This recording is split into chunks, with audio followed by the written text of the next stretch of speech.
ராஜேந்திர சோழனால் கட்டப்பட்ட இந்த பிரம்மாண்ட கோயிலினுடைய தென்பக்க வாயிலில் தான் நம்ம தற்போது இருக்கிறோம்.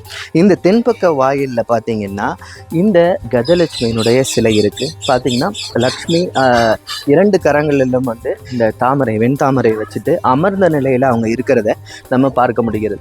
இவ்வளவு அற்புதமான சிலைகள் இந்த கோயில் முழுவதும் சுற்றி இருந்தாலும் இந்த சிலை ஏன் முக்கியத்துவம் வாய்ந்ததாக பார்க்கப்படுகிறது அப்படின்னா, இதில் மிகப்பெரிய பொக்கிஷம் இருப்பதை நம்மளால் பார்க்க முடிகிறது. நீங்கள் பார்க்கலாம், இந்த லக்ஷ்மி சிலைக்கு மேலே ஒருவர் ஜடாமுடியுடன் அந்த முடியை கொண்ட போட்டுட்டு சிவலிங்கத்தை வணங்குவது போன்ற காட்சி இருக்குது.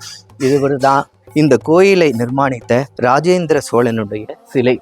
எவ்வளவு பெரிய கோயிலை கட்டினவருக்கு எவ்வளவு சின்னதாக தான் எந்த இடத்துல இருக்கிறோம் பார்த்தீங்கன்னா, சிவலிங்கத்தை வணங்கி அமர்ந்த நிலையில் வணங்கிய நிலையில் அவர் இருப்பது போன்ற இந்த காட்சிகள் இங்கே அமைக்கப்பட்டிருக்கு. எப்போதும் சோழர்கள் தங்களை சிவனுக்கு அடியாராகவே காட்டிக்கிட்டு இருக்காங்க. அவர்கள் மிகப்பெரிய ஆடம்பரமான இடத்துலையோ பெரிய இடத்துலையோ அவர்கள் வாழ்ந்ததை போன்ற எந்த சான்றுகளுமே இல்லை.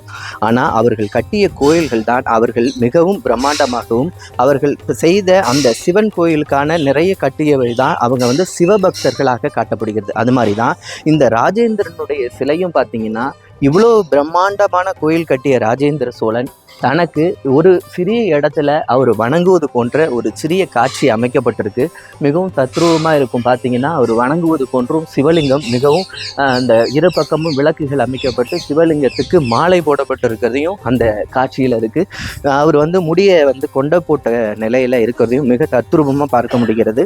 இவ்வளவு பெரிய கடாரம் வென்றான் அப்படின்னு சொல்லப்பட்ட ராஜேந்திர சோழனுக்கு இந்த இடத்துல சிலை இருப்பது யாருக்கும் தெரியாது. இவ்வளவு பிரம்மாண்டமான கோயிலில் ஒரு சிறிய இடத்துல ராஜேந்திர சோழனுக்கு சிலை இருப்பது மிகவும் ஆச்சரியமான ஒரு விஷயம்.